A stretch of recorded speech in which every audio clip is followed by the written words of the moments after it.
स्वागत है दोस्तों इनकम टैक्स के नेक्स्ट वीडियो में जो हम आज देखने वाले हैं। अभी तक हम पढ़ चुके हैं पर्सन क्या होता है, असेसी क्या होता है, उसके हमने एग्जाम्पल्स देखे। अब जब कोई व्यक्ति को हम बोलते हैं कि उसको टैक्स देना है तो वो पूछता है यार ये टैक्स मुझसे ले रहे हो, कैसे ले रहे हो। तो हम टैक्स ले रहे हैं as per income tax act, ये तो हमने पढ़ा। इनकम टैक्स एक्ट के अलावा पूरे इनकम टैक्स में जब एक व्यक्ति, एक असेसी और एक डिपार्टमेंट, अपना जो इनकम टैक्स डिपार्टमेंट है, ये लोग अगर झगड़ लें, किसी बात पे बहस कर लें कि ऐसा नहीं ऐसा होना चाहिए, तो ये किन बेसिस पे झगड़ेंगे, ओवरऑल इनकम टैक्स लॉ में क्या क्या आता है, ये हम यहाँ समझने की कोशिश करेंगे। थोड़ा सा और क्लियर करूं अगर मैं, तो ध्यान से सुनना। मान लो पापा के लिए इनकम टैक्स से एक नोटिस आ गया कि आपने साहब इनकम ढंग से शो नहीं की। तो पापा और इनकम टैक्स वाले जब बातचीत करेंगे, एक्सप्लेनेशन लेंगे, डिस्प्यूट क्रिएट हो गया है क्योंकि थोड़ा सा, तो जब बैठकर बात करेंगे तो किन बेसिस पे बात करेंगे। इनकम टैक्स एक्ट तो उसमें है ही कि एक्ट के आधार पर सारे डिस्कशंस होंगे, कौन सही है कौन गलत, ये एक्ट से प्रूव होगा। उसके अलावा वो कौन से कंपोनेंट्स हैं इनकम टैक्स लॉ के जो पापा को हेल्प करेंगे या जो डिपार्टमेंट को भी हेल्प करेंगे। हमारे पास हैं 5 अलग अलग एलिमेंट्स इनकम टैक्स लॉ के। ध्यान से देखिएगा, एमसीक्यू में इसमें से कुछ पार्ट आता है, मैं आपको बताता जाऊंगा क्या क्या पार्ट आता है। इनकम टैक्स लॉ में क्या क्या आता है। सबसे पहला तो आपको मालूम है इनकम टैक्स एक्ट कब का है, ये 1961 का। कब से अप्लाई हुआ था? 1 अप्रैल 1962 से। ये तो हम पढ़ चुके हैं सर कि सबसे पहले आता है इनकम टैक्स का एक्ट। तो एक्ट बन गया था 1961 में, अप्लाई हो गया था 1962 से, और ये एक्ट अभी चल रहा है, अप्लाई हो रहा है। अब एक्ट के साथ ध्यान से सुनना, एक्ट तो बन गया था एक बार, एक्ट बनने के बाद हर साल आता है एक फाइनेंस एक्ट। क्या आता है?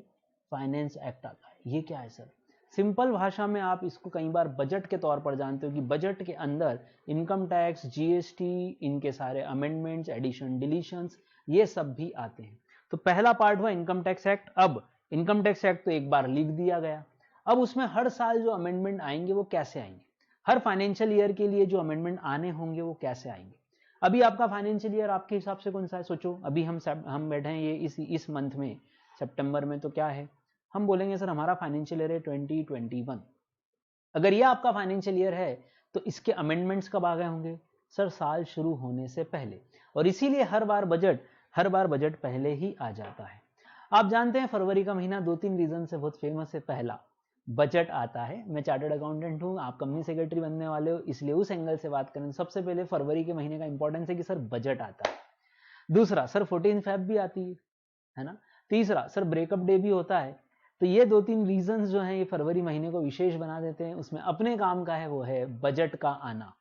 ये बजट जो है ये आता है अपना फाइनेंस एक्ट लेकर, और फाइनेंस एक्ट ही है जो इनकम टैक्स एक्ट को हर साल अमेंड करता है। कुछ एडिशन होते हैं सेक्शन में, कुछ डिलीशन होते हैं, कुछ चेंजेस होते हैं, कुछ मॉडिफिकेशंस होते हैं। और इस फाइनेंस एक्ट के लिए एक और वर्ड यूज किया जाता है, वो है अम्ब्रेला एक्ट। क्या यूज किया जाता है? Umbrella act. ये आपके मॉड्यूल में वर्ड है, इस पे एमसीक्यू पूछ सकते हैं, ध्यान रखिएगा। तो फाइनेंस एक्ट हर साल फैब में आता है, फरवरी में मोस्टली। अभी आपका फाइनेंस एक्ट कौन सा होगा? सर हर साल अमेंडमेंट के लिए आता है। अभी हमारा ईयर चल रहा है 2021, तो आपके ऊपर फाइनेंस एक्ट कौन सा लग रहा है? 2020 की, 2019 की, 2021, कौन सा लगेगा? सर 1920 साल तो चला गया, अभी चल रहा है फाइनेंशियल ईयर 2021। इसका मतलब अभी जो फाइनेंस एक्ट आया होगा वो कौन सा होगा? सर 20 ही आया होगा, क्योंकि बजट अभी फैब में आया, तो फैब 20 में आया और फाइनेंस एक्ट कहलाया फाइनेंस एक्ट 2020, जो होगा फाइनेंशियल ईयर 2021 के लिए। तो ध्यान रखना, अभी आप जो आपके सिलेबस में पढ़ रहे हो, आप लोगों का अटेम्प्ट कब है? आप लोगों का अटेम्प्ट है जून 21, और आपके बाद अटेम्प्ट कब है? दिसंबर 21। तो जून और दिसंबर वाले बच्चे ये वाला फाइनेंस एक्ट पढ़ेंगे 2020 वाला। अभी जो दिसंबर में अटेम्प्ट है वो वाले बच्चे कौन सा पढ़ रहे हैं? सर वो लास्ट ईयर का पढ़ रहे हैं, 2019 का। तुम जो पढ़ोगे वो लेटेस्ट एक्ट पढ़ोगे, वो है finance act 2020 for the financial year 2021। Clear? एक और वर्ड हमने जो सीखा वो है, इसको अम्ब्रेला एक्ट भी बोला जाता है। कुछ बातें और फाइनेंस एक्ट के बारे में। Finance act finance minister put up करता है पार्लियामेंट में, लोकसभा और राज्यसभा में, दोनों हाउसेस से पास होता है, प्रेसिडेंट की इस पे असेंट होती है। शुरुआत में ये एक्ट नहीं होता, आप जानते हो, हर एक्ट पहले बिल के रूप में आता है। तो देखो मैं एक छोटा सा डायग्राम ही आपको दिख रहा है कि इसका थोड़ा सा प्रोसीजर, क्योंकि हमारे बेसिक नॉलेज के लिए जरूरी है, वरना मालूम पड़ा हम कंपनी सेक्रेटरी बनकर हमको ये नहीं मालूम बजट कैसे आता है तो कचरे हो जाएंगे यार अपने। तो सबसे पहला आता है फाइनेंस बिल, जो कौन प्रेजेंट करेगा? अपना फाइनेंस मिनिस्टर। जैसे अभी का किसने किया था, निर्मला सीतारमण ने किया था। फिर इस फाइनेंस बिल में सारे लोगों के सजेशंस आएंगे, रिकमेंडेशंस आएंगे, कुछ चेंजेस आएंगे, फिर पार्लियामेंट इसको अप्रूव करेगी, फिर प्रेसिडेंट उस पर साइन कर देंगे, अप्रूवल देंगे, और तब ये बिल कन्वर्ट हो जाएगा किसमें, ये बिल कन्वर्ट हो जाएगा एक्ट में। तो ध्यान रखिएगा इस बात का कि शुरुआत में ये बिल के रूप में आता है और फाइनली पास हो जाता है एज अ फाइनेंस एक्ट। और अभी आप फाइनेंस एक्ट पढ़ रहे हैं 2020, तो फेब 2020 में आ चुका था फॉर फाइनेंशियल ईयर 2021। और आप जानते हो कि बजट पहले ही आ जाता है, साल शुरू होने से पहले बजट वर्ड ही फ्यूचर के लिए यूज होता है। तो ये आपने सीखा, सबसे पहला हुआ इनकम टैक्स एक्ट और दूसरा हुआ उससे जुड़ा हुआ फाइनेंस एक्ट, ये वाला। ये हो गए हमारे पास दो अलग अलग चीजें। इनकम टैक्स एक्ट जो अमेंडमेंट जिसमें आता है वो आता है थ्रू बजट। तो ये 3 बार बेटा मैंने आपके लिए बात रिपीट कर दी, आपको ये बात याद हो गई होगी। अब ये तो हुआ इनकम टैक्स का 2 कंपोनेंट, एक था इनकम टैक्स एक्ट जो पढ़ना ही है, और एक हर साल जो अमेंडमेंट आते हैं उसको हमको कंसिडर करते हुए आगे की चीज समझना होती है।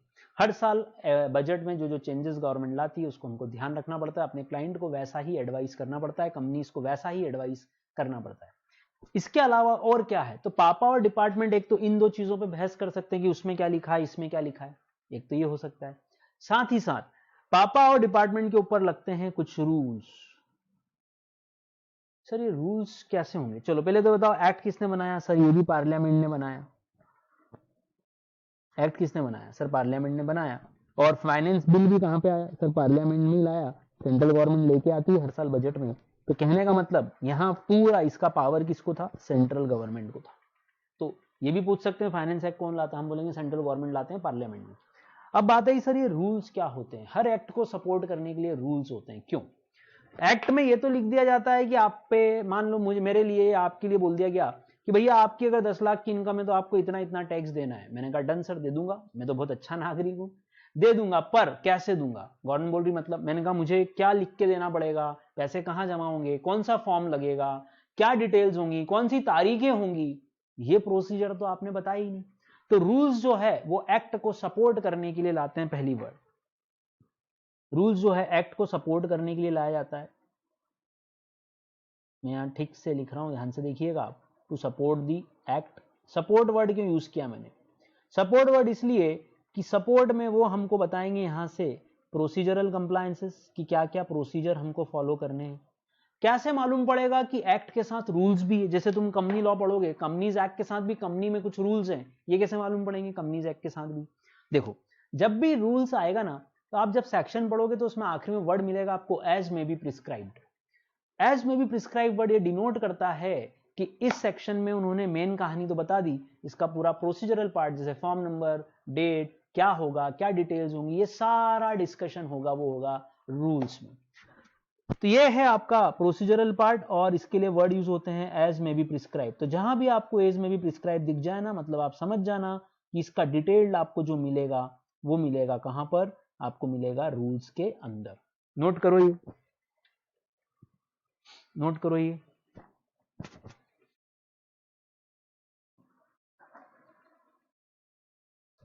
रूल्स लेके कौन आएगा, चलो ये भी समझ लेते हैं यार कि रूल्स लेके कौन आएगा।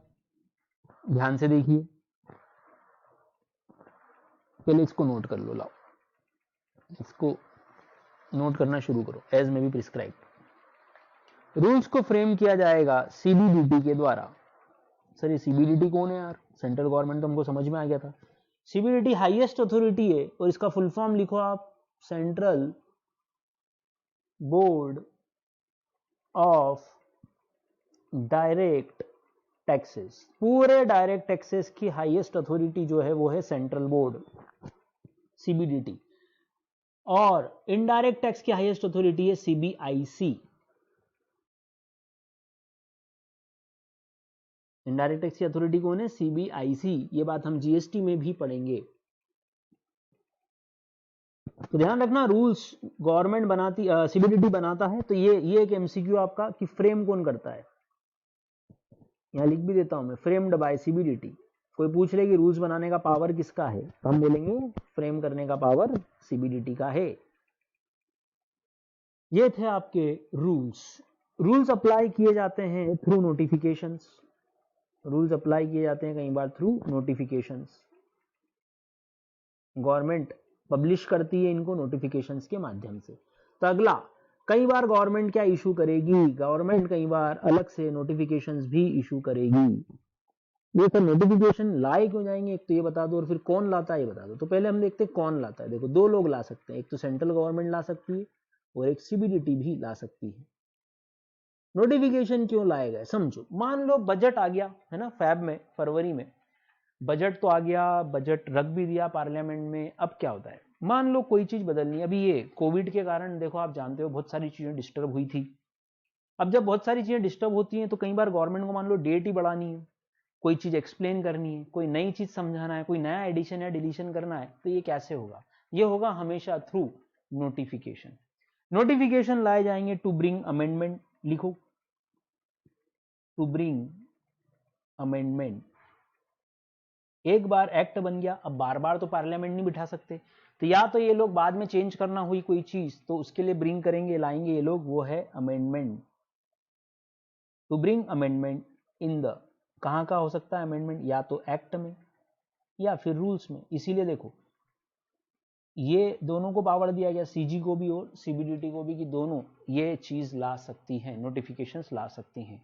और नोटिफिकेशंस लाने का पावर तो इनको हो गया, ये बाइंडिंग होंगे सब पर, बाइंडिंग होंगे ऑन दोनों पर, एसएससी पे भी और डिपार्टमेंट पे भी, दोनों लोग इसको फॉलो करेंगे, एसएससी को भी और डिपार्टमेंट को भी, दोनों पर ये बाइंडिंग होंगी। नोट करो।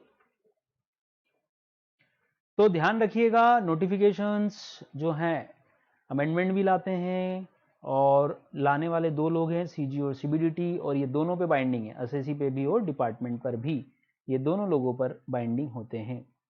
ये हो गया आपका नोटिफिकेशन। अगली चीज जो इनकम टैक्स के कंपोनेंट का पार्ट है वो है सर्क्यूलर। चलो बताओ हमारी बॉडी में क्या सर्कुलेट होता है, ब्लड की दारू, सर ब्लडी होता है। तो सर्कुलेट का मतलब क्या होता है, जो फ्लो बना के रखे। पेपर भी, न्यूज़पेपर के लिए भी क्या बोलते हैं, सर्कुलेशन कितना है न्यूज़पेपर का, यही वर्ड यूज करते हैं। यहां भी सर्कुलर क्या है, जो डिपार्टमेंट और एसएससी सबके लिए सर्कुलेट होगा। बेसिकली इशू किया जाएगा किसके द्वारा, ये इशू किया जाएगा इशूड बाय सीबीडीटी। कौन इशू कर रहा है इसको, issued by CBDT, CBDT issue करेगी। चलो सर एक बात तो समझ में आ गई कि सीबीडीटी इशू करेगी।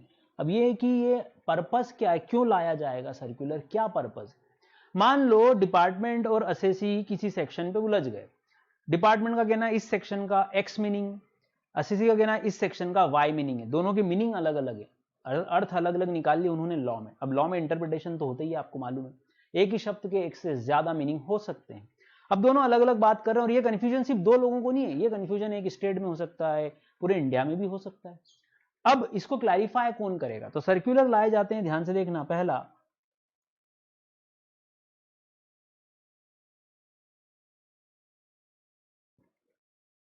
सर्कुलर्स आर इशूड फॉर, क्यों इशू किए जाते हैं, इशूड फॉर, पहला to bring uniformity, to bring uniformity, ये क्या होता है समझा रहा हूं, लिखो आप, टू ब्रिंग यूनिफॉर्मिटी। दूसरा, टू ब्रिंग क्लैरिटी या क्लैरिफिकेशन, क्लैरिटी क्लैरिफिकेशन ऐसा भी लिख सकते हैं, बोलो हाँ है ना। तो अब ये कैसे हो रहा है, अब वो जो कंफ्यूजन था वो दूर कौन करेगा, तो हाईएस्ट अथॉरिटी अपनी सीबीडीटी। भाई डिपार्टमेंट भी उसकी तरफ ही देखेगा कि लल्ला क्या ये कंफ्यूजन हो गया, करना क्या इसका। पूरे देश में कंफ्यूजन है, पूरे स्टेट में कंफ्यूजन हो सकता है, किसी एक सिटी में कंफ्यूजन हो सकता है जिसपे बहुत सारे लोग डिस्प्यूट कर रहे हैं। तो सीबीडीटी बोलेगी ये झगड़ों को बंद करने के लिए कुछ तो क्लैरिफिकेशन हमको लाना पड़ेगा, कुछ तो मुद्दे को सुलझाने के लिए हमको जवाब देना पड़ेगा। तो सीबीडीटी इशू करेगी सर्कुलर, पहला टू ब्रिंग क्लैरिफिकेशन। दूसरा, टू ब्रिंग यूनिफॉर्मिटी। यूनिफॉर्मिटी का मतलब क्या, यूनिफॉर्मिटी का मतलब है कि मान लो एमपी का कोई डिस्ट्रिक्ट का या किसी सिटी का कमिश्नर ऑफ इनकम टैक्स एक सेक्शन पे कुछ और मीनिंग निकाल रहा है, और वहीं वेस्ट बंगाल वाला, वेस्ट बंगाल का कोई कमिश्नर कुछ और मीनिंग निकाल रहा है। तो यार इनके ऑफिसर अगर अलग अलग मीनिंग निकालेंगे एक ही सेक्शन के, एक ही बात के, एक ही नोटिफिकेशन के, एक ही रूल के, तो फिर हम कैसे समझेंगे कि हम किसकी बात सुने। तो यूनिफॉर्मिटी का मतलब होता है एक रूपता लाना, एक जैसी बात सब लोग बोलें, तो वो यूनिफॉर्मिटी वर्ड यूज किया मैंने, इसीलिए क्लैरिटी के साथ यूनिफॉर्मिटी वर्ड भी यूज किया। तो सर्कुलर सर्कुलेट होगा, किसके लिए बाइंडिंग होगा, अगली बात बाइंडिंग ऑन। तो वैसे तो यार देखो अभी तक हम पढ़ रहे थे, एक बात बताओ, ये इनकम टैक्स एक्ट और फाइनेंस एक्ट किस किस को लगेगा? सर जनता को भी लगेगा और डिपार्टमेंट को भी, मतलब असेसी को भी लगेगा और डिपार्टमेंट को भी।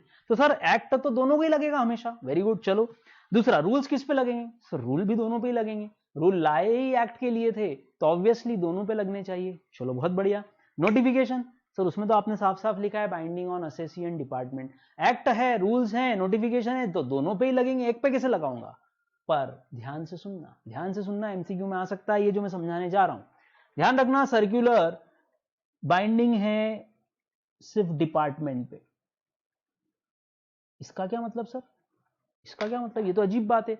जब पूरे लॉ में हर चीज दोनों पे लगनी चाहिए ना, लॉ तो दोनों के लिए, जनता के लिए भी और डिपार्टमेंट के लिए भी। ऐसा कैसे हो रहा है कि ये वाले केस में हम सिर्फ डिपार्टमेंट को ही बाइंड कर रहे हैं? ऐसा क्यों हो रहा है?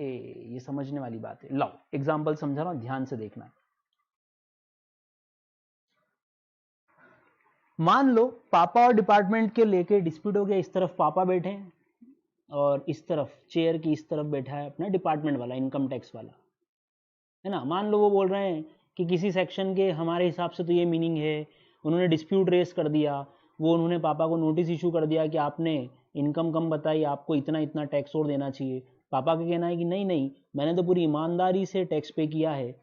अब ये दोनों डिस्कस कर रहे हैं कि देखो इनकम टैक्स के सेक्शन नंबर 32 में तो ऐसा लिखा है, डिपार्टमेंट बोल रहा नहीं पर इसका मीनिंग ऐसा नहीं ऐसा है।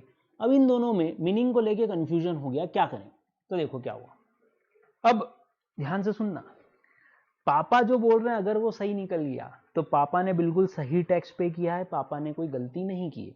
और अगर डिपार्टमेंट जो बोल रहा है वो वाला मीनिंग सही निकल गया तो पापा को एक्स्ट्रा 1 लाख रुपए का टैक्स और पे करना पड़ जाएगा। अब ये डिस्प्यूट का मुद्दा है। अब ध्यान से सुनो, इनकम टैक्स डिपार्टमेंट और जनता दोनों आमने सामने बैठे हैं और ये डिस्प्यूट चल रहा है। तो इनकम टैक्स डिपार्टमेंट ने अपनी हाईएस्ट अथॉरिटी को बोला कि भैया इस पे क्लैरिफिकेशन लो, यहाँ मीनिंग क्या है, इस बात का कंफ्यूजन है थोड़ा सा, हम दोनों के डिस्प्यूट को सॉल्व करो। अब मान लो डिपार्टमेंट ने रात को धीरे से सीबीडीटी वालों को फोन किया कि दादा तुम हम जो बोल रहे हो ना वही वाला मीनिंग देना। सीबीडीटी वाले ने बोला क्यों? सोचना ऐसा क्यों बोल रहा है इनकम टैक्स वाला। इनकम टैक्स वाला रात को मान लो सीबीडीटी वाले को फोन लगा दे और बोल दे कि भाई तू जो कल सर्कुलर लाने वाला है ना, कल सुबह जो क्लैरिफिकेशन लाने वाला है कल सुबह, उसका मीनिंग वही बताना जो हम बता रहे हैं। उससे क्या होगा? उससे सरकार को 1 लाख रुपए मिलेंगे। ओहो हो, सीबीडीटी वाला उसकी बातों में आ गया, बोले बहुत बढ़िया, सरकार को पैसा मिल रहा है, मैं वही मीनिंग बताऊंगा जो डिपार्टमेंट चाहता है। तो फिर क्या ये न्याय है? कि क्या ये जस्टिस है? क्या जनता के साथ अन्याय नहीं हो जाएगा कि हर बार जब भी डिपार्टमेंट हार रहा होगा किसकी तरफ देखेगा? सीबीडीटी की तरफ। सीबीडीटी उसकी बात बोल देगा जो डिपार्टमेंट चाहता है। क्यों भाई? उसकी हाईएस्ट अथॉरिटी है तो अपने नीचे के व्यक्ति को हारने थोड़ी नहीं देगा। क्या करें? सर्कुलर से डिपार्टमेंट तो बाइंड होगा, इस मीनिंग से, इस सर्कुलर से जो सीबीडीटी ने दिया उससे डिपार्टमेंट तो हमेशा बाइंड है। पर असेसी को क्या मौका नहीं दोगे लड़ने का? मान लो सीबीडीटी ने वही मीनिंग निकाला जो इनकम टैक्स वाले बोल रहे थे, तो पापा के ऊपर 1 लाख की लायबिलिटी आ गई। पर पापा इज नॉट सेटिस्फाइड, पापा बोल रहे हैं गलत बात है, ये मीनिंग सही नहीं है, मैं आगे कोर्ट में जाऊंगा, मैं अपील लगाऊंगा, मैं हाई कोर्ट जाऊंगा, मैं सुप्रीम कोर्ट जाऊंगा। तो बताओ जनता को मौका दें या नहीं दें इसके अगेंस्ट जाने का? बिल्कुल दें। तो बताओ फिर पापा इस सर्कुलर से बाइंड होंगे क्या? क्या ऐसा जरूरी है? नहीं सर, असेसी बाइंड नहीं होगा, सिर्फ डिपार्टमेंट ही बाइंड होगा। वरना सोचो जब भी इनकम टैक्स वाले हारेंगे अपने से, मतलब अपनी बात सही निकल गई तो ये लोग हारेंगे, तो ये क्या करेंगे? किसको फोन कर देंगे? चुपके से रात में, बिल्कुल वो कल सुबह मीनिंग ऐसे ही बताना इस सर्कुलर में। तो फिर ऐसे तो जनता बोलेगी, इनकी हाईएस्ट अथॉरिटी हमेशा इनके ही फेवर की बात करेगी। हम कैसे मान लें कि सीबीडीटी का ये मीनिंग बिल्कुल सही है और इसको हम फॉलो कैसे कर लें फिर? तो इसीलिए देखो क्या बोला गया, बाइंडिंग क्या लिखा है? बाइंडिंग ऑन डिपार्टमेंट, इसका मतलब not on assessee, not on assessee, assessee इससे बाइंड नहीं है ना। एक तो ये बात होगी। पर सीबीडीटी को रात को फोन जरूर करा इन्होंने, पर सीबीडीटी में बैठे हुए लोग बहुत ईमानदार हैं, उन्होंने इनकम टैक्स वालों को बोला कि बॉस ऐसा नहीं है, हम हाईएस्ट अथॉरिटी, हम पूरे इंडिया को रिप्रेजेंट करते हैं, हम तुम्हारे कहने पे नहीं चलेंगे, हम तो जो सही होगा सिर्फ वही बात बताएंगे। सीबीडीटी ने अपने सर्कुलर में वही बात बोली जो पापा बोल रहे थे, तो पापा को कोई 1 लाख रुपए टैक्स नहीं भरने का। अब बताओ क्या करें सर? अब तो पापा जीत रहे हैं, सीबीडीटी भी उनका सपोर्ट कर रही है, वेरी गुड। सीबीडीटी ने भी वही मीनिंग बताया जो पापा बोल रहे थे, वेरी गुड। तो पापा की बात सही निकल गई। अब बोलो पापा इसको फॉलो कर लें कि मना कर दें? अभी हमने पीछे बोला नॉट बाइंडिंग ऑन असेसी, पर ये तो पापा के बेनिफिट की बात थी ना, ये तो पापा के फेवर की बात थी, तो इसके नीचे क्या लिखना है, but assessee can take benefit, assessee की अगर बेनिफिट की बात है तो ले सकता है, can take benefit of circular, अगर असेसी को फायदा होता है तो असेसी इसका बेनिफिट ले सकता है। ऐसा क्यों करा, लॉजिक समझ में आया? क्या लॉजिक, कि जब इनकी बात है तो ले लो, पर जब अगेंस्ट में है तो हमको डाउट है कि सीबीडीटी और ये एक जैसी बात तो नहीं कर रहे हैं जानबूझ के, तो हमको मौका मिलना चाहिए कि हम सीबीडीटी के अगेंस्ट कहीं आगे की कोर्ट में जा सकें। इसीलिए वर्ड क्या लिखा कि असेसी पे ये बाइंडिंग नहीं है। ये एमसीक्यू है इंपॉर्टेंट, कि सर्कुलर सिर्फ किस पे बाइंडिंग है, only on department, not on assessee. Assessee चाहे तो फायदा जरूर ले सकता है, फायदा उठा सकता है उसका। ये हो गया आपका चौथा एलिमेंट, वो है सर्कुलर। आखिरी आखिरी आखिरी, इंडिया में जब भी दो लोग झगड़ते हैं तो एक व्यक्ति दूसरे को धमकी देता है, मैं तुझे कोर्ट में देख लूंगा। कितना भरोसा है अपने को, भगवान के बाद कोर्ट पे ही भरोसा है इंडिया में। अब सोचो इनकम टैक्स लॉ में भी डिस्प्यूट होंगे, बिल्कुल होंगे, बहुत सारे लोग लड़ते ही हैं आपस में, मतलब लड़ने का मतलब क्या, ऐसे हाथापाई नहीं कर रहे, लड़ने का मतलब डिस्प्यूट हो रहा है कि इसमें आपका इतना टैक्स बनता है, आपने कम पे किया, और पे करो, जनता बोल रही नहीं नहीं हमारा टैक्स सही था। इसको लेके हम जाते हैं 3-4 जगह अपील में। सबसे हाईएस्ट अथॉरिटी कौन, सुप्रीम कोर्ट। तो इनकम टैक्स लॉ की बहुत सारी बातें हमको कहां से मिलती हैं, सुप्रीम कोर्ट के केस लॉ से या सुप्रीम कोर्ट के जजमेंट से। मैं एक वर्ड और लिख देता हूं केस लॉस के ऑब्लिक में, वो है जजमेंट्स। जो कोर्ट जजमेंट पास करती है क्या वो हम फॉलो करते हैं? बिल्कुल बिल्कुल करते हैं। बताओ सुप्रीम कोर्ट के डिसीजन कहां अप्लाई होंगे, पूरे भारत पे, एक स्टेट पे, एक सिटी पे? सर पूरे भारत पे। सुप्रीम कोर्ट के जजमेंट तो पूरे भारत पे एक जैसे लगेंगे, पूरे इंडिया पे एक जैसे लगेंगे? बोलो, मतलब सुप्रीम कोर्ट जो बात बोल देगी वो पूरे इंडिया में हर डिपार्टमेंट का व्यक्ति और हर जनता का व्यक्ति फॉलो करेगा। ये पहली बात, ये पहली हाईएस्ट अथॉरिटी। दूसरी, आप और कहां जाते हो सर, सुप्रीम कोर्ट के बाद हमारा नंबर आता है कहां पर, हाई कोर्ट। वैसे उल्टा बोलेंगे, हाई कोर्ट में हारते हैं तो सुप्रीम कोर्ट में जाते हैं ना। मैंने टॉप से शुरू किया है कि सबसे टॉप पे कौन है, सुप्रीम कोर्ट, फिर कौन है, हाई कोर्ट। अब बताओ हाई कोर्ट का क्या मतलब? सर हाई कोर्ट जो है हर स्टेट में है, ये बात मालूम है आपको? हाई कोर्ट हर स्टेट में होती है, ये बात मालूम है आपको? अगर हाई कोर्ट हर स्टेट में होती है तो जैसे एमपी की हाई कोर्ट इंदौर बेंच और जबलपुर बेंच है ना, बोलो, दो जगह पर सुनवाई होती है एमपी में। मुंबई में भी होगा ऐसे ही, सॉरी महाराष्ट्र में भी होगा ऐसे ही, गुजरात में भी होगा, हर स्टेट में हाई कोर्ट, वेस्ट बंगाल में कैलकाटा में है। अब मेरी एक बात का आंसर दो, अगर अभी आपका केस हाई कोर्ट में चल रहा है और वो डिसीजन जो हाई कोर्ट ने, इंदौर हाई कोर्ट ने दिया, क्या वो कैलकाटा हाई कोर्ट फॉलो करेगी? अच्छा, सुप्रीम कोर्ट का डिसीजन पूरे भारत पे लगता है, पर इंदौर हाई कोर्ट का जुरिस्डिक्शन, उसका न्याय क्षेत्र, उसका स्कोप, उसका एरिया, बताओ कहां तक होगा? सर इंदौर हाई कोर्ट है मतलब एमपी में उसका डिसीजन अप्लाई होगा, ना कि वेस्ट बंगाल में या महाराष्ट्र में या गुजरात में। कैलकाटा हाई कोर्ट ने कोई डिसीजन दिया तो सर फिर वो वेस्ट बंगाल पे लगेगा, किसी और स्टेट पे नहीं लगेगा। यही बात है ना, पक्का ना? यार पापा ने आपको चमकाया, कल से आ जाना 10 बजे, ये नियम आप पे लगा, पड़ोसी के बच्चे पे थोड़ी ना लगा, है ना? पापा का जुरिस्डिक्शन घर है सिर्फ, पड़ोसी का घर नहीं है, मोहल्ला नहीं है, ये हमको समझना पड़ेगा। तो हाई कोर्ट का अपना एक जुरिस्डिक्शन होता है, न्याय क्षेत्र। एक एग्जांपल दूं जुरिस्डिक्शन का, इंदौर कलेक्टर का जुरिस्डिक्शन बताओ कहां तक होगा? सर इंदौर में होगा, okay. Dewas collector, sir Dewas होगा। मुंबई कलेक्टर, मुंबई होगा, ओके। एमपी का जो चीफ मिनिस्टर है उसका स्कोप, उसका जुरिस्डिक्शन कहां होगा? सर पूरे एमपी पर होगा, महाराष्ट्र में तो नहीं होगा। बात समझ में आ गई होगी आपको? तो हाई कोर्ट का जुरिस्डिक्शन उसी स्टेट में होता है। इसीलिए ध्यान से सुनना जो एमसीक्यू बता रहा हूं मैं, एक हाई कोर्ट का डिसीजन दूसरी हाई कोर्ट पर बाइंडिंग नहीं है, दूसरी हाई कोर्ट पर बाइंडिंग नहीं है। मतलब सर अगर एमपी हाई कोर्ट ने अगर कोई डिसीजन दिया तो वो सिर्फ एमपी के लोगों पे लगेगा, दूसरे स्टेट के लोग या दूसरे स्टेट के डिपार्टमेंट के लोग भी उसको फॉलो नहीं करेंगे। ध्यान रखना, ये बात बहुत इंपॉर्टेंट बात है।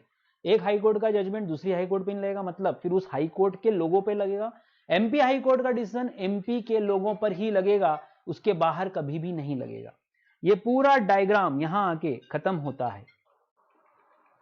तो एमसीक्यूज के लिए मैं हैशटैग लगा रहा हूं, कहां कहां हो सकते हैं। एक ये कि नोटिफिकेशन कौन लाता है, सर्कुलर कौन लाता है, रूल्स कौन बनाता है ना, और ये सर्कुलर किस पे बाइंडिंग नहीं है, और ये हाई कोर्ट वाली बात कि एक हाई कोर्ट का जजमेंट दूसरे स्टेट पे नहीं लग सकता, दूसरी हाई कोर्ट पे नहीं लग सकता। अच्छा, इसके अलावा इनकम टैक्स में और कहाँ लड़ने जाते हो? तीसरी अथॉरिटी होती है इससे सबसे हाई कोर्ट से भी नीचे की, वो होती है अपीलेट ट्रिब्यूनल। कौन होती है? Appellate tribunal. तो आप जब भी डिपार्टमेंट से हारोगे सबसे पहले कहाँ जाओगे? Appellate tribunal. एक और होती है commissioner of income tax, CIT बोलते हैं उसको, commissioner of income tax appeals. नाम ही इस कमिश्नर का क्या है? CIT appeals. मतलब जब भी आप डिपार्टमेंट के अगेंस्ट जाना चाहोगे यहां से शुरू होगी। तो बताओ अपन लड़ने कहां तक जा पाएंगे? 4 जगहों पर। पहला, कमिश्नर अपील में हारे तो अपीलेट ट्रिब्यूनल, अपीलेट ट्रिब्यूनल में हारे तो हाई कोर्ट, हाई कोर्ट में हारे तो सुप्रीम कोर्ट, सुप्रीम कोर्ट में हारे तो फिर कुछ नहीं, फिर घर आ जाओ चुपचाप, है ना। चलिए, तो ये हो गया जजमेंट्स। अब इन जजमेंट्स का हमारे इनकम टैक्स पे क्या असर है? ये जो जजमेंट्स कोर्ट पास करती हैं ये पूरे भारत पे या स्टेट पे या उस जुरिस्डिक्शन पे लगते हैं, तो हम भी इनसे बाइंड हैं। अगर सुप्रीम कोर्ट कोई चीज बोल दे तो यार वो तो फाइनल है। मान लो उन्होंने किसी डिस्प्यूट में फाइनल डिसीजन दे दिया कि आज से आने वाले समय में जब भी कोई डिस्प्यूट होगा इस तरह से ही सॉल्व किया जाएगा, तो वो जजमेंट भी इनकम टैक्स का एक इंपॉर्टेंट पार्ट है। और वैसे भी आप जानते हो जितने भी एक्ट हैं, कंपनीज एक्ट है, GST है, इनकम टैक्स है, कोई सा भी हो, सब में कोर्ट के जजमेंट भी तो एक कानून हो जाते हैं बाद में, क्योंकि कोर्ट फाइनल जजमेंट्स देती है कि इस स्थिति में ऐसा हमारा डिसीजन। तो बताओ कंपोनेंट्स क्या क्या है, एलिमेंट्स क्या इनकम टैक्स लॉ के? पहला इनकम टैक्स एक्ट, दूसरा फाइनेंस एक्ट। फाइनेंस एक्ट हर साल आता है, अभी आप पढ़ रहे हो फाइनेंस एक्ट 2020। फिर आते हैं rules procedural part lay down करते हैं, एक्सप्लेन करते हैं चीजों को। नोटिफिकेशंस, अमेंडमेंट लाते हैं, क्लैरिफाई वर्ड यहां यूज करना ठीक नहीं होगा, अमेंडमेंट वर्ड यूज करना ज्यादा अच्छा होगा। सर्कुलर्स, सीबीडीटी लाती है फॉर ब्रिंगिंग क्लैरिटी, क्लैरिफिकेशंस के लिए लाए जाते हैं। और केस लॉज, कोर्ट जो जजमेंट देती है बाद में वो भी एक कानून का रूप ले लेते हैं। ये बेसिक हैं। जो चीज आपने यहां पढ़ ली यही बात कंपनी लॉ में भी आएगी। बहुत सारी कंपनी लॉ में भी एक्ट होता है, रूल्स होते हैं, वहां पे भी नोटिफिकेशन आते हैं, वहां पे भी केस लॉज होते हैं, ये सारी बातें वहां पर भी होती है। ये बारीकी है लॉ की। और आप चूंकि कंपनी सेक्रेटरी बन रहे हो और आप एक पूरी कंपनी को संभालोगे तो आपको ये बेसिक बातें मालूम होनी चाहिए। मालूम पड़ा, आप जैसे अपने पापा के केस में लेते हैं, पापा और डिपार्टमेंट एक्ट को लेके झगड़ रहे हैं, एक्ट में ऐसा लिखा है, एक्ट में ऐसा लिखा। वो देख ही रहे हैं कि बाद में गवर्नमेंट ने उस पर कोई नोटिफिकेशन या कोई सर्कुलर तो नहीं लेके आ गए।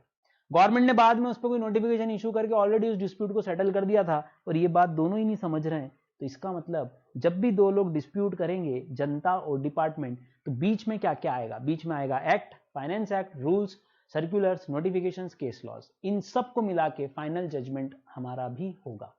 ये थी आपकी बेसिक जानकारी जो कि बहुत इंपॉर्टेंट है, और इसीलिए मैंने आपको ये बेसिक दिया ताकि अब मैं आगे जब भी बोलूं ये केस लॉ है तो आपको समझ में आ जाना चाहिए कि हाई कोर्ट का है कि सुप्रीम कोर्ट का है। जब मैं बोलूं ये नोटिफिकेशन लाई है गवर्नमेंट अभी अभी, अमेंडमेंट आते रहते हैं क्योंकि बीच बीच में आपकी एग्जाम तो जून में है, फैब में भी अमेंडमेंट आते हैं वापस से। तो मैं जब आपको ये बोलूं तो ये वर्ड्स का आपको मीनिंग और पर्पस दोनों समझ में आना चाहिए। ये है components of income tax law. ये आपके मॉड्यूल में यहाँ दिए हुए हैं, मैं अंडरलाइन कर देता हूँ टाइटल, ये मैंने आपको सब समझा दिए, ये मैंने सब समझा दिए, ध्यान रखिएगा। हमने ये फाइनेंस बिल पढ़ लिया पूरा, ये पूरा खत्म हुआ हमारा पार्ट। हमने एक चीज और हम ध्यान रख सकते हैं, बिल जब आता है कोई भी, जैसे ये आया अपना फाइनेंस एक्ट आया, तो एक चीज और यहाँ लिख रहा हूँ, ध्यान से देखना। फाइनेंस एक्ट मोस्टली डीटी वाला जो अप्लाई होता है और आईडीटी वाला जो अप्लाई होता है। आईडीटी क्या? Indirect tax. बजट तो एक ही है ना, डायरेक्ट इनडायरेक्ट का। तो फाइनेंस बिल जो आया था उसमें डीटी का एप्लीकेशन हमेशा अगले साल की 1 अप्रैल से होता है। मतलब फरवरी 2020 में अगर बजट आया ना तो उसके सारे रूल्स अप्लाई कब से होंगे? 1 अप्रैल 2020 से, अगले साल के लिए। जबकि इनडायरेक्ट में बड़ी अजीब बात है बॉस, ध्यान से सुनना। अगर 1 फरवरी को मान लो बजट आता है तो इनडायरेक्ट टैक्स में 2 फरवरी से ही सारे रूल्स अप्लाई होना शुरू हो जाते हैं।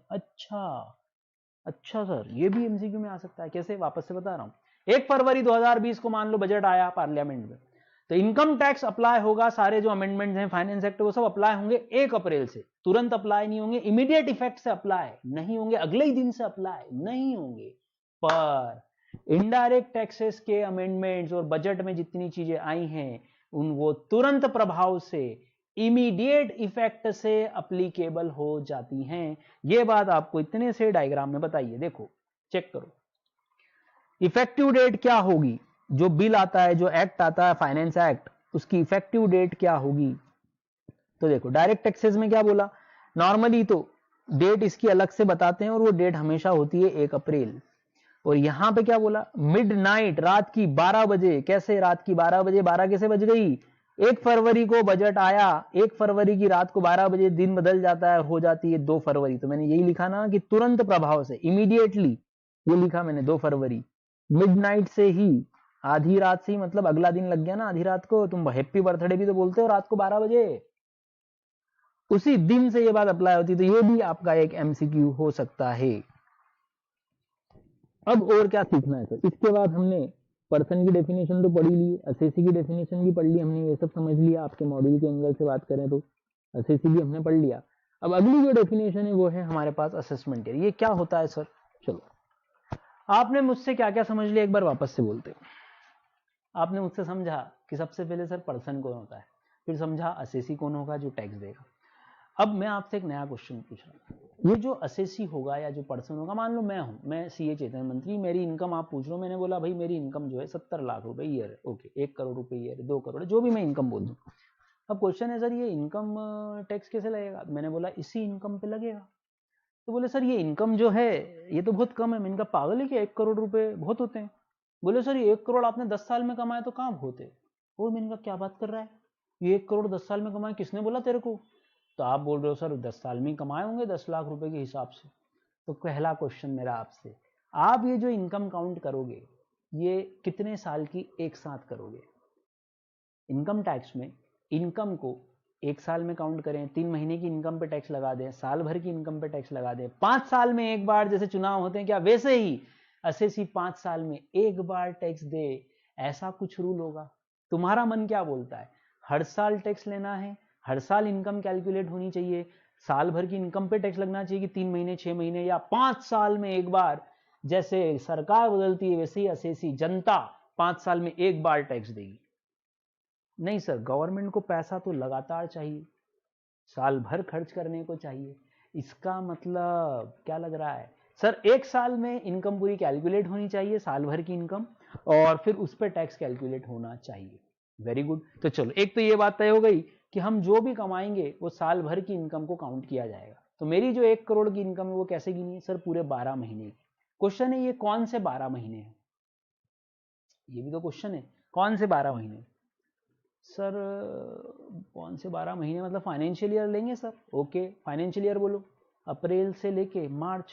अप्रैल से मार्च तो 1 महीने ही हुआ। नहीं नहीं सर, अप्रैल मान लो 20 लिया तो मार्च 21 लेंगे। ओके, अच्छा अच्छा, ऐसा कहना चाह रहे थे। ओके, अच्छा एक बात और बता दो, मेरा इच्छा तो ये है कि फाइनेंशियल ईयर तो हटा देना चाहिए, कैलेंडर ईयर ले लेना चाहिए। 1 जनवरी से 31 दिसंबर काउंट कर लो। फिर अपनी पिंकी बोल रही है नहीं सर मेरी इच्छा तो है 14 फैब से 14 फैब, इस साल की 14 फैब से अगले साल की 14 फैब ही फाइनेंशियल ईयर होना चाहिए। एक लड़का बोल रहा है सर मेरे को है ना क्या है, बचपन से ही धमाका करने की बहुत आदत है, क्लास में मैं इतने धमाके करता था कि टीचर मेरे को बाहर निकाल देती थी, आसपास वाले नाक बंद करके बैठे रहते थे। तो मेरी इच्छा तो ये है कि दिवाली से दिवाली साल होना चाहिए।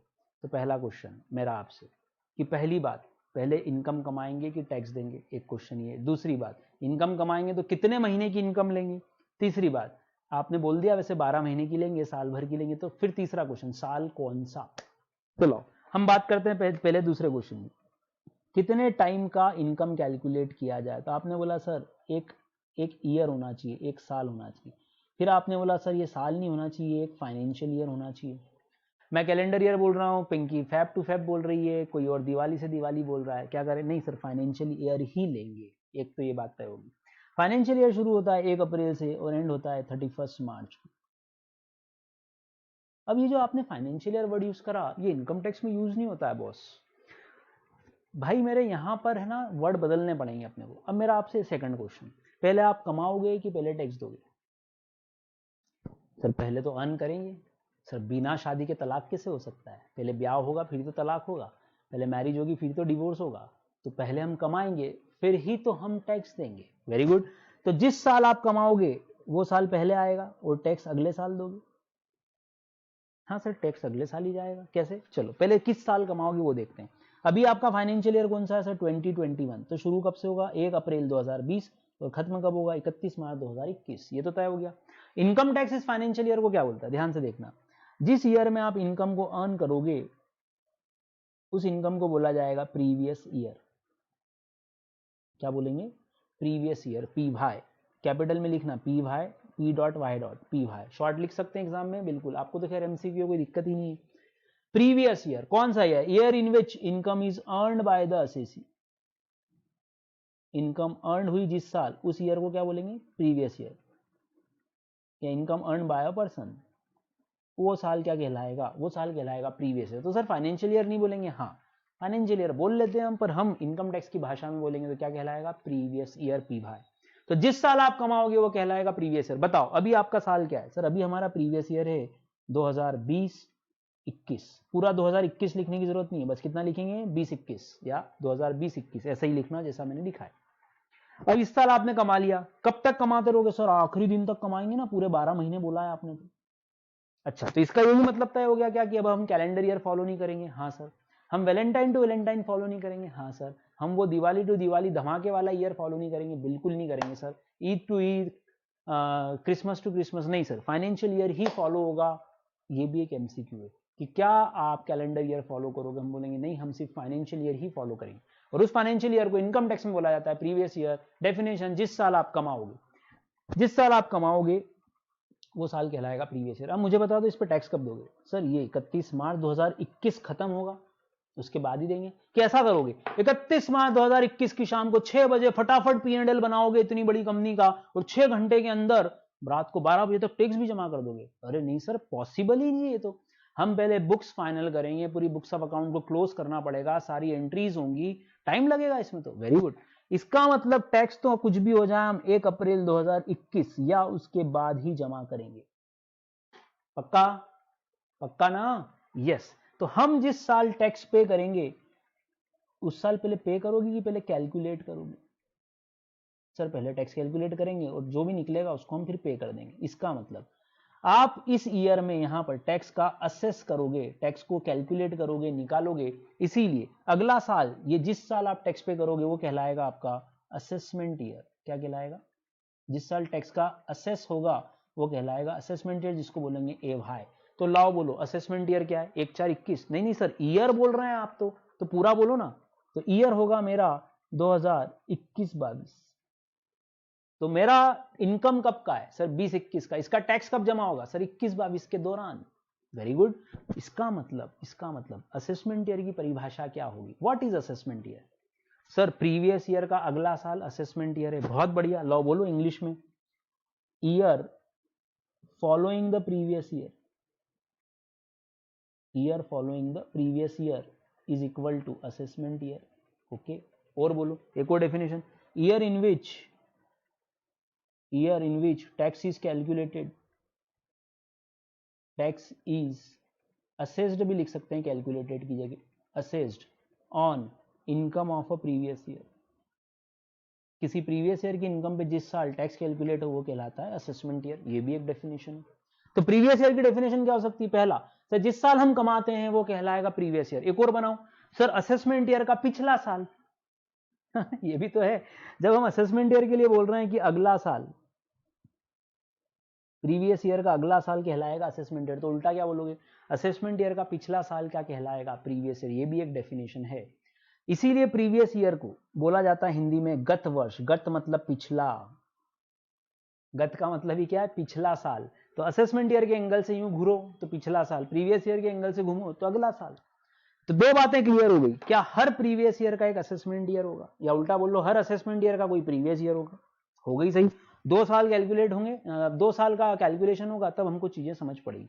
अब मेरा आपसे क्वेश्चन है, आप वापस से रिपीट कर रहा हूँ। पहली बात, इनकम कितने महीने की? सर 12 महीने की, पूरे साल भर की इनकम लेंगे। ओके, उस ईयर को क्या बोलेंगे? Sir previous year. पहले क्या करेंगे? कमाएंगे कि टैक्स देंगे? सर पहले कमाएंगे और फिर टैक्स देंगे। जिस साल टैक्स का असेसमेंट होगा, टैक्स कैलकुलेट होगा, टैक्स पे होगा, वो ईयर क्या कहलाएगा? Assessment year. तो क्या हर प्रीवियस ईयर का असेसमेंट ईयर होना चाहिए? बिल्कुल होना चाहिए। इनकम टैक्स में बोलना ही पड़ेगा मैंने कब कमाया और कब टैक्स दिया, बार बार ये बात होगी। अच्छा एक और बात बता दो, फिर एक और बात बता दो जरा मेरे को, इन क्वेश्चंस के आंसर दो। तो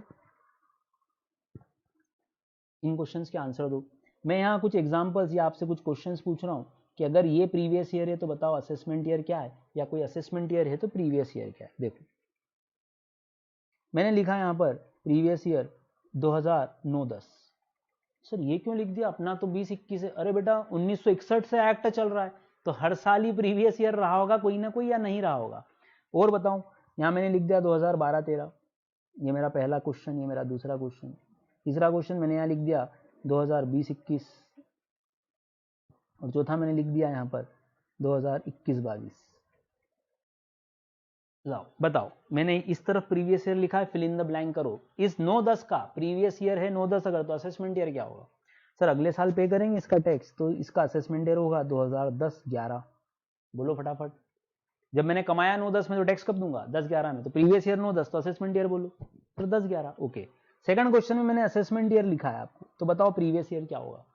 सर 12-13 मतलब इसका पिछला साल, तो पिछला साल होगा सर 2011-12। देख लो, चेक कर लो, 2011-12 प्रीवियस ईयर है। ठीक, चलो 2020-21 अगर प्रीवियस ईयर है तो असेसमेंट ईयर बोलो। कब टैक्स पे करोगे? सर अगले साल, मतलब 21-22 में। 2021-22 में हम टैक्स पे करेंगे। ओके, और अगर 2021-22 फाइनेंशियल ईयर है तो, प्रीवियस ईयर है तो, हाँ होगा ना सर। आज अपन 20-21 में बैठे हैं, अगले साल क्या बोलोगे? हम 21-22 में बैठे हैं। पिछले साल क्या था सर? 19-20 में बैठे थे। तो 21-22 का असेसमेंट ईयर सर 2022-23। पक्का? पक्का। तो पहले कमाएंगे फिर हम टैक्स देंगे। हर साल ईयर बदलते रहेंगे या नहीं बदलेंगे? सर बदलेंगे ही सही। अब मुझे एक छोटी सी बात बताओ, 20-21 का असेसमेंट ईयर क्या था? 21-22, और यही बाद में क्या बन गया? Previous year. तो इसका असेसमेंट ईयर चेंज होगा? बिल्कुल होगा। अब आप इन दोनों को अगर देखोगे तो जो पहले असेसमेंट ईयर हुआ करता था वो अगले साल क्या बनेगा? Previous year. एक बहुत फेमस सीरियल था, सास भी कभी बहू थी, तो हम क्या बोलेंगे यहाँ पर? प्रीवियस ईयर भी कभी असेसमेंट ईयर था। तो हर असेसमेंट ईयर बाद में क्या बनेगा? Previous year. या उल्टा बोल लो, 2020-21 अगर आज प्रीवियस ईयर है तो पिछली बार 2020-21 असेसमेंट ईयर रहा होगा और इसका प्रीवियस ईयर रहा होगा 19-20। तो मैंने ये कंसेप्ट सिर्फ ये बताने के लिए बताया ये वाला कि हर असेसमेंट ईयर अगले साल क्या हो जाएगा? Previous year. और ध्यान रखना, इनकम टैक्स में कभी भी कोई भी बात समझाई जाती है तो वो प्रीवियस ईयर के एंगल से नहीं होती, वो हमेशा असेसमेंट ईयर से समझाई जाती है। आपको समझना होता है कि ये प्रीवियस ईयर कौन से की बात कर रहे हैं। जैसे आपके पापा को नोटिस आया असेसमेंट ईयर 15-16 का, तो आपको समझना है कि ये 14-15 की इनकम का नोटिस है। वापस से, असेसमेंट ईयर 15-16 मतलब प्रीवियस ईयर बोलो, 15-16 का पिछला साल सर 14-15, मतलब पापा का 14-15 की इनकम को लेके कोई प्रॉब्लम है, ना कि 15-16। तो ध्यान रखना, इनकम टैक्स वाले 99% वर्ड यूज करते हैं असेसमेंट ईयर कोई भी बात समझाते समय, और बजट में, फाइनेंस बिल में भी बार बार, और जब किताबें आप पढ़ोगे मार्केट में या आपका मॉड्यूल पढ़ोगे, सब में असेसमेंट ईयर लिखा होगा ऊपर की तरफ। किताब में, बुकलेट में सबसे पहला पन्ना असेसमेंट ईयर लिखा होगा। कौन से असेसमेंट ईयर की किताब है? प्रीवियस ईयर कोई नहीं लिखता। तो सारी बातें होती हैं असेसमेंट ईयर से। अभी हाल फिलहाल आप पढ़ रहे हो फाइनेंस एक्ट 2020, मतलब आपका प्रीवियस ईयर है 2021, मतलब आपका असेसमेंट ईयर है 21-22। तो हम सारी बातें 21-22 असेसमेंट ईयर मतलब प्रीवियस ईयर 2021 के लिए ही करेंगे। Is it clear? तो दो नए टर्म पढ़े आपने, एक प्रीवियस ईयर और एक असेसमेंट ईयर। अच्छा, प्रीवियस ईयर कितने महीने का होगा? ये और बता दो। सिर्फ 12 महीने का होगा ना, फाइनेंशियल ईयर तो पूरा ही होता है 12 महीने का। अच्छा, 13 का नहीं हो सकता? 11 का नहीं हो सकता? सिर्फ 12 का होता है। हमारे मैथ्स वाले टीचर ने यही बताया था, साल 12 का होता है। ओके, लाओ दो क्वेश्चन की और आंसर दो, दो नई चीज और। मैं आपसे क्वेश्चन पूछ रहा हूं, ध्यान से देखना। यह है प्रीवियस ईयर, यह है आपका प्रीवियस ईयर 2020-21। आपने बोला सर हम जिस साल कमाएंगे वही हमारा प्रीवियस ईयर होगा, और फिर अगले साल हम टैक्स पे कर देंगे तो वो हमारा असेसमेंट ईयर हो जाएगा। ओके, ये मेरे को समझ में आ गया। मैंने आपको जो 1 करोड़ इनकम बताई वो सर प्रीवियस ईयर की थी, पूरे साल भर की थी। ओके, अब मेरा आपसे क्वेश्चन है कि प्रीवियस ईयर कितने महीने का होगा? Equal to 12। क्या ये बात सही है? एक और कहना है मेरा कि 12 से ज्यादा का भी हो सकता है, और एक और कहना है मेरा 12 से कम का भी हो सकता है। बताओ इनमें से आपको कौन कौन से सेंटेंसेस ठीक लग रहे हैं? प्रीवियस ईयर तो 12 महीने का ही होता है, अप्रैल से मार्च। ओके, चलो ये बात सही है। ओके, 12 महीने का ही होता है। अच्छा, क्या प्रीवियस ईयर 13 महीने का हो सकता है? हिंदुस्तानी कैलेंडर में, भारतीय जो संस्कृति है और जो सनातन धर्म है, उसमें आपको मालूम हो तो कुछ सालों में एक बार अधिक मास आता है। अभी अधिक मास ही आने वाला है या चल ही रहा है, कल से ही शुरू हुआ है या परसों से ही शुरू हुआ है शायद। अधिक मास शुरू हो गया है सनातन कैलेंडर के हिसाब से, पंचांग के हिसाब से।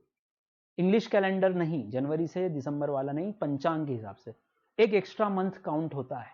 क्या हमारे यहाँ 12 का 13 हो पाएगा? सर सनातन धर्म के हिसाब से तो होगा, पर इंग्लिश कैलेंडर के हिसाब से ऐसा नहीं होगा।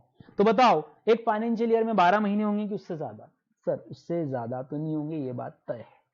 तो आंसर है नो। ओके डन, ये दूसरा क्वेश्चन खत्म मेरा। तीसरा क्वेश्चन, क्या एक फाइनेंशियल ईयर या एक प्रीवियस ईयर 12 महीने से कम का हो सकता है?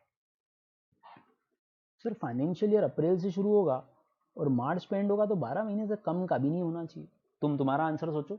क्या एक प्रीवियस ईयर जिसमें आप कमाते हो, ध्यान से सुनना, क्या एक प्रीवियस ईयर जिसमें आप कमाते हो, क्या वो 12 महीने से नीचे का, कम का हो सकता है? जैसे 10 महीने का, 9 महीने का, 8 महीने का, 11 महीने का, 6 महीने का? सर होना तो नहीं चाहिए, हमेशा 12 महीने ही पड़े हमने तो। Very good. तो पहले मैं आपका आंसर लिखता हूं, ये आपके मन में ही आ रहा होगा कि ये नहीं हो सकता, पर शायद आपने अगर मेरे शब्दों पे ध्यान दिया, मैं बोल रहा हूं जिस साल आप कमाते हो। अब सुनो ध्यान से, आप सीएस बन गए, आप सीएस बन गए अगस्त 2020 में। सर अभी तो हम एग्जीक्यूटिव में, अरे मान लो यार, इसके लिए तुम पार्टी दे सकते हो मेरे को। अगस्त 2020 में सीएस बन गए और हमारा 1 अक्टूबर से हमारी जॉब लग गई टीसीएस में, और हमारा पैकेज है वहां पर 1 करोड़ रुपए। ओके ओके सर, अब मुझे बताओ 1 अक्टूबर 2020 से तुमने इनकम कमाना शुरू किया, साल कब एंड होगा तुम्हारा? सर 31 मार्च 2021, यहाँ साल एंड हो जाएगा, ये तुम्हारा प्रीवियस ईयर हो जाएगा। हो जाएगा, देख लो आराम से। तुम्हारी जॉब लगी 1 अक्टूबर 2020 को, तुम्हारा फाइनेंशियल ईयर कब खत्म होगा? 31 मार्च 2021। अब मुझे बताओ कि इस साल तुमने कितने महीने कमाया? अक्टूबर, नवंबर, दिसंबर, जनवरी, फरवरी, मार्च, सर 6 महीने कमाया। तो बताओ तुम्हारा प्रीवियस ईयर 1 अप्रैल से शुरू होगा क्या? नहीं सर, मेरे केस में यही बोलोगे ना तुम कि मेरे केस में मेरा प्रीवियस ईयर 1 अप्रैल की बजाय 1 अक्टूबर से शुरू होगा, तो इसका मतलब यह आंसर गलत था। कुछ केसेस में क्या आपका फाइनेंशियल ईयर या आपका प्रीवियस ईयर 12 महीने से नीचे का हो सकता है? बिल्कुल। एक और एग्जांपल दे रहा हूं, ध्यान से सुनना। चिंटू ने बिजनेस ओपन किया 1 जुलाई 2020 को, इसका साल एंड हो जाएगा 31 मार्च 2021 को। तो बताओ क्या इसका फाइनेंशियल ईयर 9 महीने का ही है? यस, क्योंकि इसने सिर्फ 9 मंथ्स ही अर्निंग की है, इनकम इतनी ही अर्न की है, तो यहां इसका फाइनेंशियल इतना ही होगा। देखो केस देख लो एक बार और ध्यान से, नोट भी कर लो।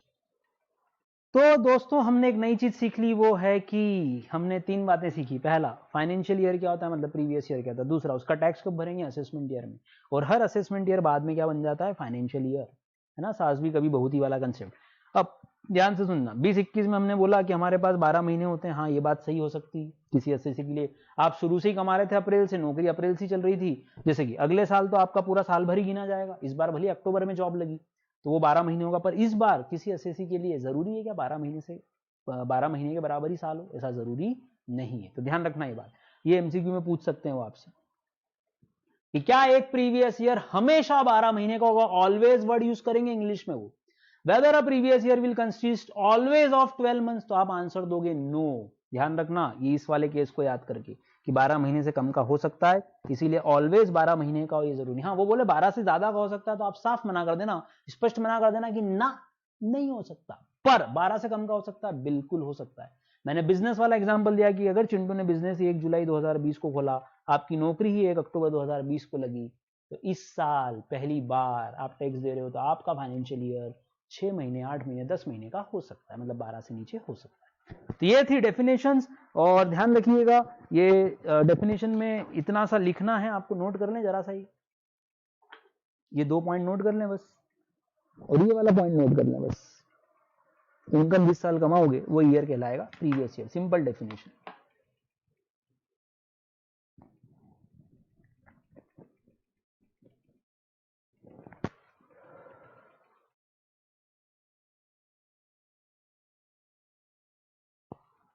आप इसको पॉज करके भी नोट कर सकते हैं। तो दोस्तों आज की कहानी इतनी ही। अब कल हम नया क्या सीखने वाले हैं? एक और इंटरेस्टिंग चीज जो आज आपने सीख ली वो है कि हम कितने साल की इनकम लेते हैं और उस पर टैक्स कब पे करते हैं। तो आज शाम को पापा से पूछना कि पापा लास्ट ईयर का रिटर्न फाइल कर दिया क्या? लास्ट ईयर फाइनेंशियल ईयर था 1920, पिछले साल यही था। उसका असेसमेंट ईयर था 2021। तो पापा से आके ऐसे कंधे पे हाथ रखना, अच्छा कंधे पे हाथ मत रखना, ऐसे पूछना पापा असेसमेंट ईयर 2021 का रिटर्न फाइल कर दिया क्या? पूछना पापा से। तो आपको मालूम पड़ेगा कि पापा को इसकी जानकारी है या नहीं। नहीं है तो आप उनको बता सकते हो कि पापा आपको रिटर्न भरना चाहिए।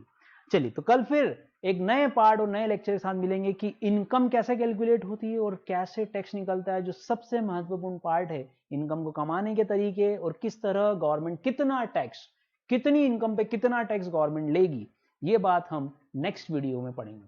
Thank you. Take care of your self. कर फिर मिलेंगे। धन्यवाद।